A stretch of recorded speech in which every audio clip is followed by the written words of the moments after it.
look at it a completely different way. Everyone in this room has a photographic mind.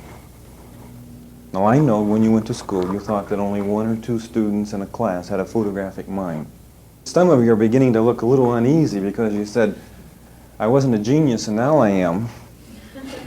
I don't have a photographic mind, and what's he going to do to me 2 more minutes?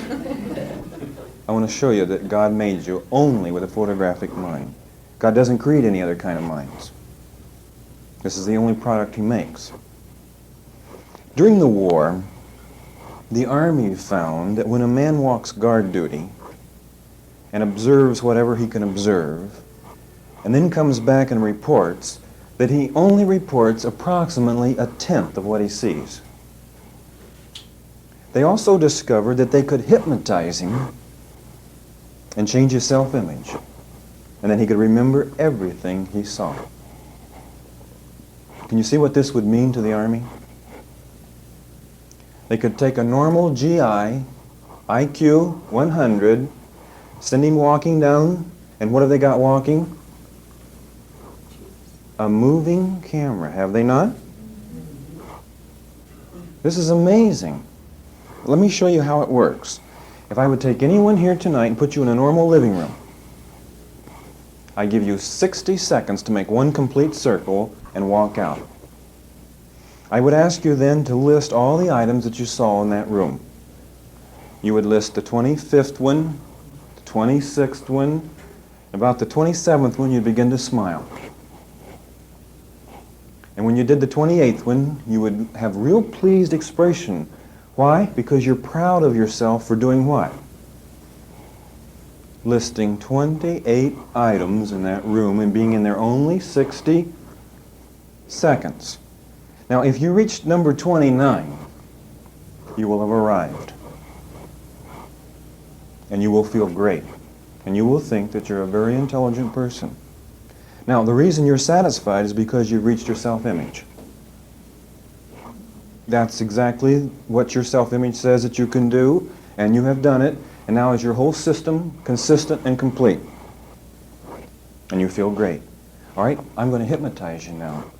Without you going back into the room at all, I'm going to change your self-image, and I'm going to tell you that you can remember everything you saw. And without going back into the room, you can list 300 items. Now, through the hypnotism, have I done anything to change your brain? I have only changed your self-image or your own conception of your brain. Therefore, you have a photographic mind. Evelyn Wood, in her reading course, uses this. In other words, she could take anyone here tonight and actually teach you to read 4,000 words per minute. And how do you do it? Well, when you're reading 4,000 words a minute, you read one whole page how fast? One glance. All right, is that a photographic mind? With 4,000 words a minute, your problem then is how to turn the pages. And what are you doing then? You are photographing a page as how fast? Instantly, as fast as you can turn the pages. I had one man in the seminar. Every once in a while I get one of these wonderful people who believe everything I say. And they go out and act on everything I say. And I just happened to mention Evelyn Wood. Where was he the next day? Enrolled. That's simple. He took the test and his comprehension was 35% and his speed was 235 words per minute. The last I heard, his comprehension was 85% and his speed was 2,170 words per minute. He's not happy. He wants 4,000. He's working on it. How do you feel now to find out you have a photographic mind, that you're a genius? But let's look at this other thing I mentioned earlier. You're using 1/20th of your abilities. Let's double it. That's only 1/10, isn't it? Can you imagine your abilities tonight doubled? You might, but it's doubtful. Let's triple them. That's only 1/5, isn't it? You know, what if I would go back to Detroit and buy a new Cadillac? And they've already run the motor the first 1,000 miles. I mean, I don't have to break it in.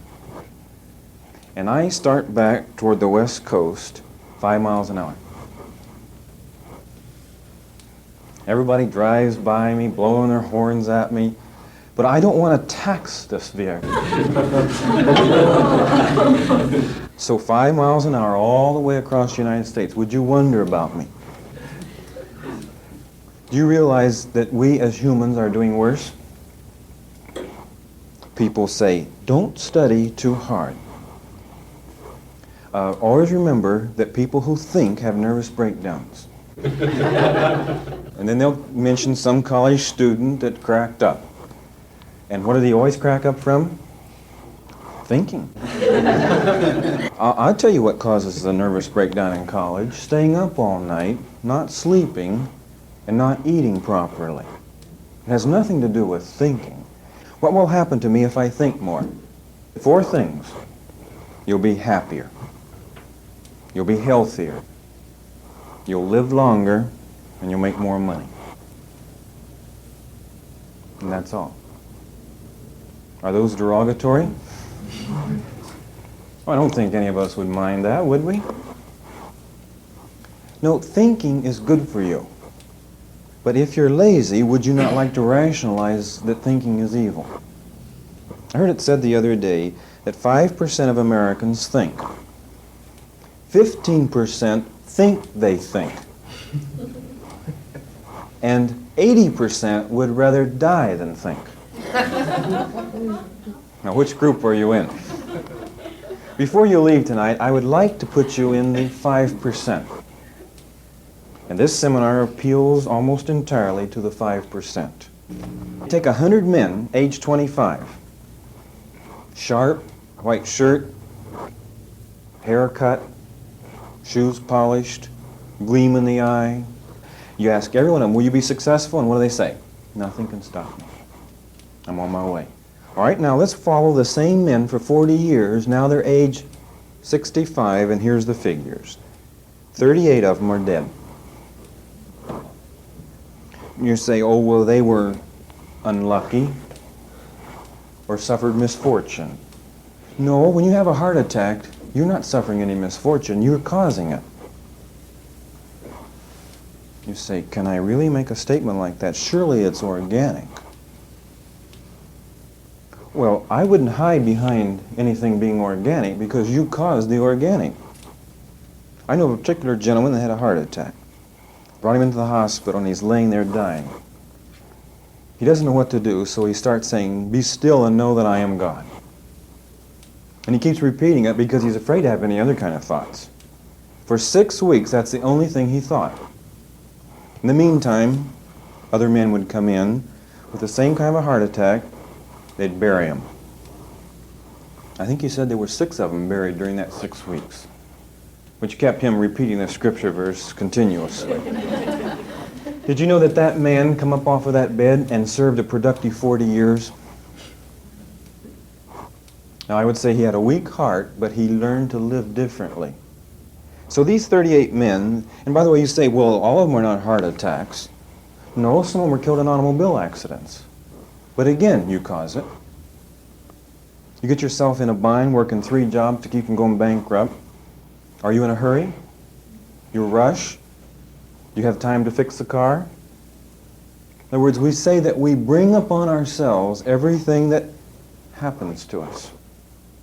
It's interesting when I was reading the book of Job and I come along with the fact of the scripture verse that proves to me he had a wild imagination. It says, behold, the thing that I have feared has come upon me. He should have written short stories with that kind of an imagination.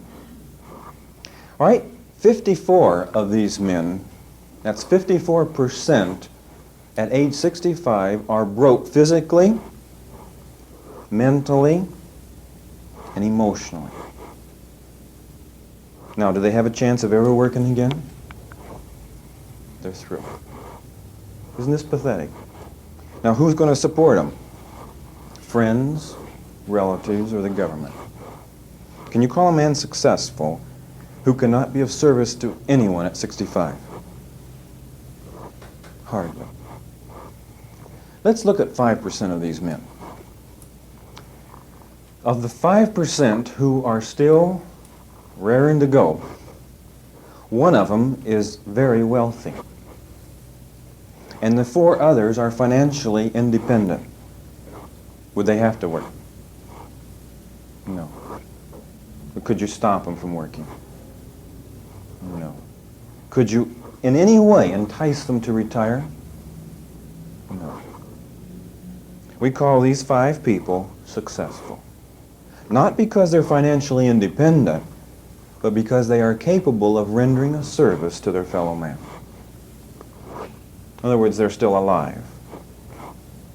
And they're not wearing that same shiny suit that has been ironed so many times that has become a mirror. And you know, it's pathetic to have one of these suits when you're in this bracket, because will you ever have another one? Social Security does not pay enough money to buy the second suit. Of course, normally they never have to worry, because before they ever need the next suit, the undertaker is the one that puts it on them.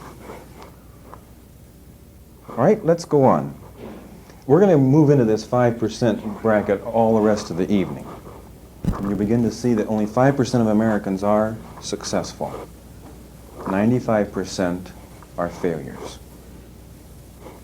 Maybe we should do it right now. Some of you look at me like, that's an indictment against a great country such as we have. Let's explain it.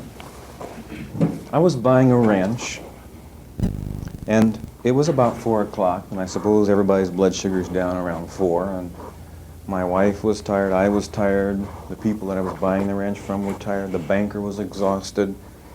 And as we were sitting around the table, I happened to notice the 85-year-old lady at the end of the table sitting there on the edge of her chair like a spring chicken. No fatigue. Now, she was very excited because she had had the first mortgage on the property and she was being paid off. You say, well, why would that make her excited? Well, if you had money tied up at 5 1/4 and you knew where you could get 10, and you thought it would be tied up for a long period of time, and suddenly it's released and you're going to be able to invest it. You know, when they gave her the check, the banker looked over at her and said, I would suggest that for your own good, you put $10,000 in this bank for security. Take the $20,000, do whatever you want. She turned around and looked at him and she said, who needs security? The banker did. She left the bank with $30,000 to go out and build a new building. Now, who's going to build it for her? Of course, she's not physically capable of building it, but will she hire a hod carrier in his 20s with strength of youth? Yet, in his mind, he's carrying around an inferiority complex. He knows he's no good. He knows he'll never amount to anything. And she doesn't worry because she's paying his Social Security, is she not? And as soon as he's no good, will she retire him to the ranks of the aged? And then she's not left out because she always has what coming on? A new crop of youth. So as soon as this hod carrier is ready for his retirement, she hires another hod carrier. Now, as we look across the United States, do you see highways? Do you see buildings? In other words, you see the image of success, but you're looking at the success of 5% of the people. 95% are not successful. Now, why does not the ill effect of failure show immediately? Why do we have to wait until we're 65 before it shows? Obviously, you have strength of youth, do you not? Take salesmen for an illustration. You've all heard of the death of a salesman? I'll tell you what causes that. In his 20s, if he works 8 hours and doesn't make a sale because he doesn't know how or because he thinks he's not successful, he can go ahead and do what that evening? Grind out 6 more hours, can he not? And if after 5 days he hasn't made it, he's got Saturday and Sunday. So he appears to be successful in his 20s and his 30s and part of his 40s, and then what happens to that driving power? That energy begins to ebb. And then he wonders, why don't I sell anymore? Well, he never did know how to sell. He just happened to be at the right place at the right time with a product with someone that needed it. And how did he get that many places? That much driving energy of youth. Now, a good salesman, when he's 80, does he have to retire? No, if he's really good, at 80, they're coming to him. And he's still going strong because he knows he's successful. Now, how do we get the 5%? Very simple. In American homes today, we manufacture inferiority complexes to the tune of about 99.9%. It's real simple. The little boy finally arrives in this home. He's going to do something, and they yell at him. Don't. So he stops. He starts to turn around there, and they say, you can't do that. So he says, well, I guess I can't. Don't you know you're made to be seen and not heard anyway? So he shuts up. Then one day he's had enough of it, and he's going to grab that glass and drink. It's only half full of milk. He should be able to make it. But you know, his coordination's not developed yet.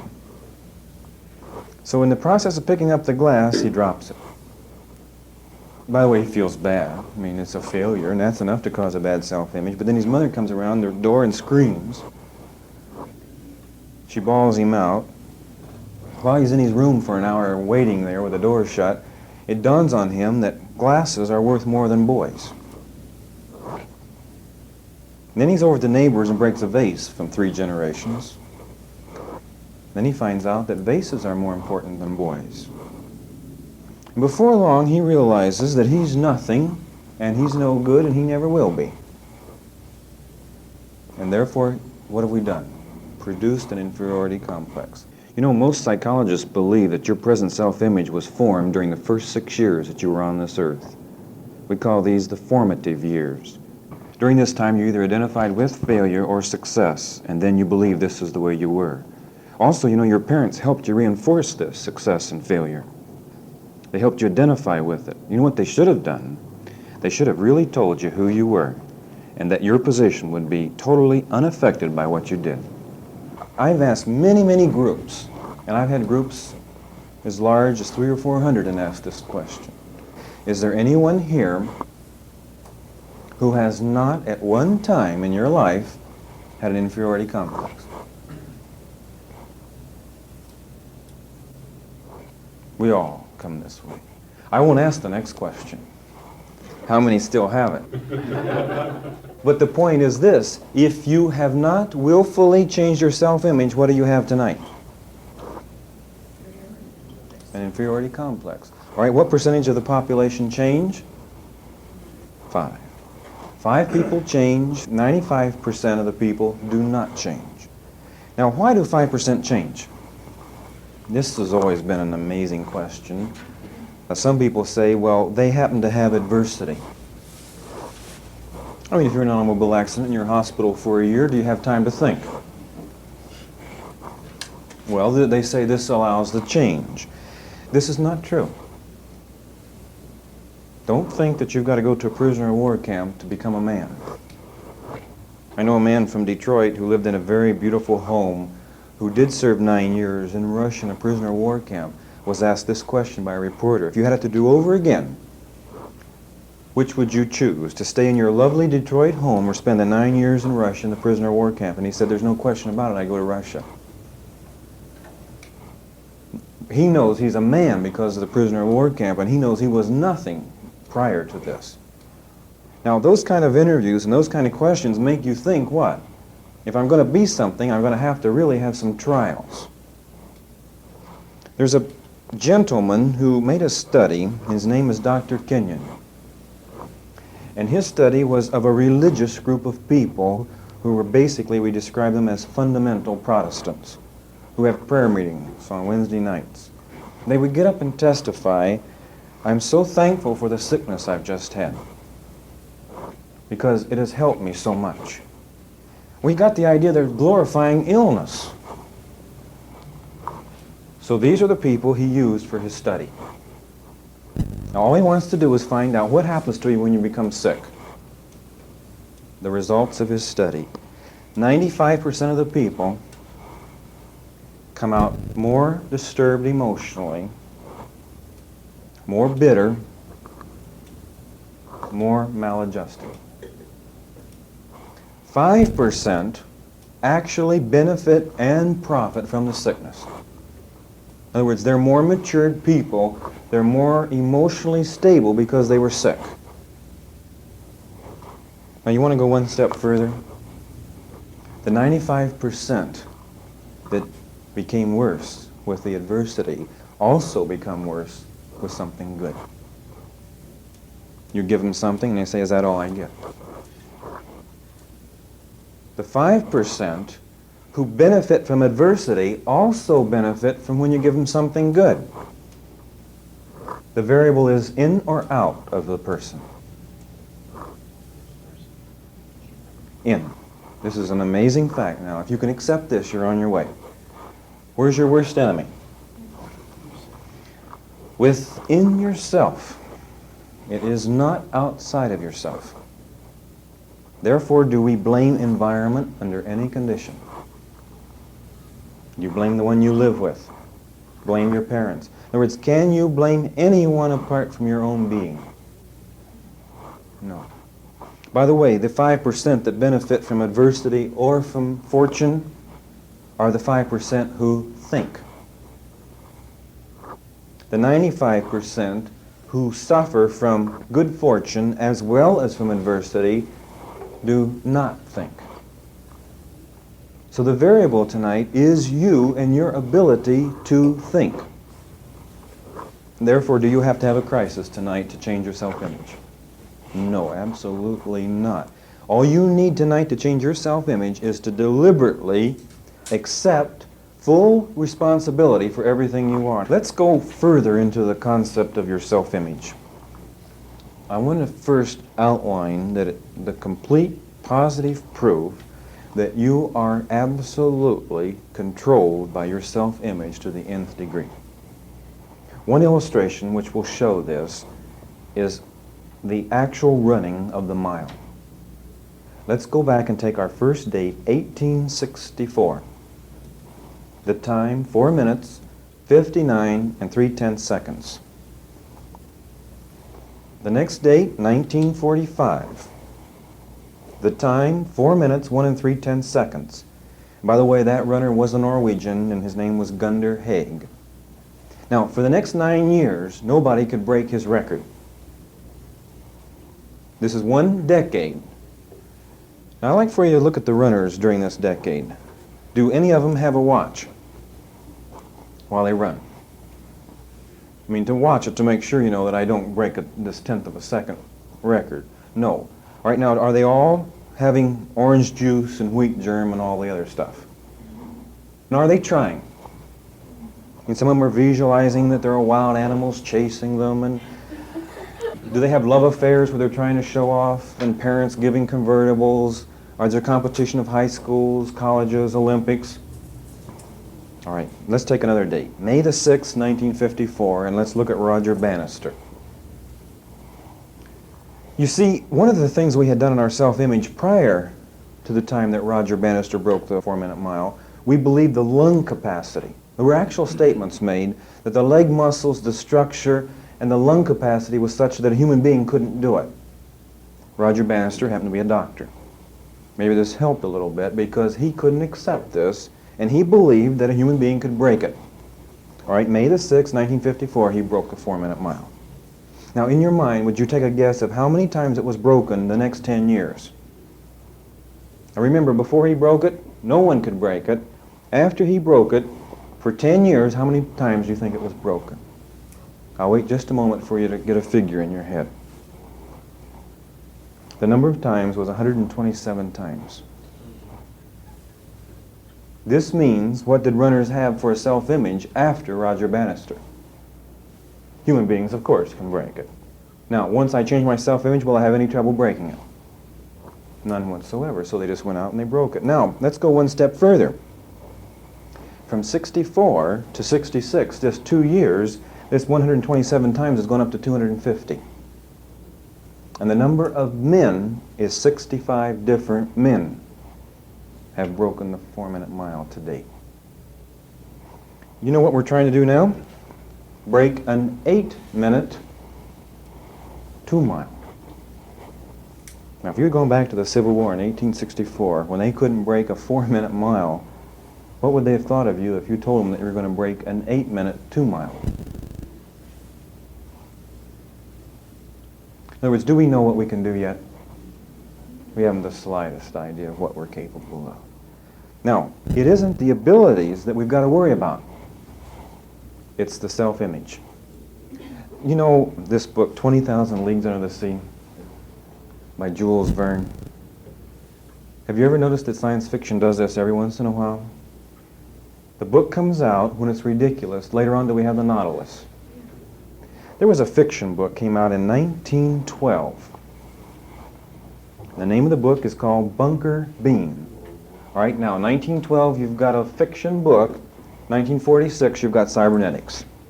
I'm amazed that 1912, in fiction, you've got the same concept that came out in 1946 by von Neumann and Dr. Weiner. These are the two leading scientists. And it's interesting to know, are they psychologists? Of course not. They're physical scientists who developed the computer and the guided missile systems. To me, the greatest one benefit of World War II is the concept of cybernetics. One of these scientists, after the war, made a mistake. And he corrected. And he overcorrected, like we all do. And then when he overcorrected, he realized, I've overcorrected, so he corrected again, and he overcorrected, but not as much. And then all at once, Space Pose hit him right out of the blue. That's the way my torpedo goes. He was the one who designed the servo mechanism on the torpedo. And then he suddenly said, if that's true, what's in my subconscious? A machine that works just like a servo mechanism, and that's where we discovered cybernetics. I can tell you where it first started. Let's go back in the Bible. As a man thinketh in his heart, so is he. We don't believe the Bible too much until science proves it's true, and then we really believe it. Now, since 1946 until now watch this figure, 64, and then we're going to put 1966. If I were to take these dates, I've already given you the mile, right? And didn't I tell you the last 2 years here we increased from 127 to 250 times? Did you know that if I were plotting a graph showing the volume of literature on cybernetics, I'd have a curve like this. Also, if I wanted to show the time of running the mile, the number of men, and the number of times it has broken, I would have the same curve.